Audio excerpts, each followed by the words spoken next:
Okay, hai guys, hari ni bersatu kereta Proton Wajar 1.6 auto. Yang ini tahun 2010. Ini adalah premium spec, disc brake depan dan belakang. Check dia overall masih cantik lagi. Lampu depan aftermarket memang sangat cantik lah. Kita tengok low rim dia. Oh, besar.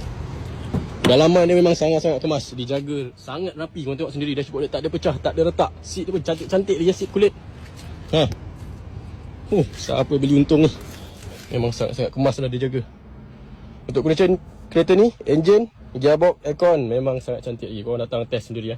Door trim dia pun sangat kemas lagi, tak ada pecah, tak ada retak. Kita tengok seat belakang. Masih kemas lagi . Kemas sangat lah. Siapa beli untung ni. Lampu belakang dah tukar aftermarket. Yang ni memang waktu malam korang buka lampu memang nampak garang. Smart. Proton Wajar ni tahun 2010 4 disc brake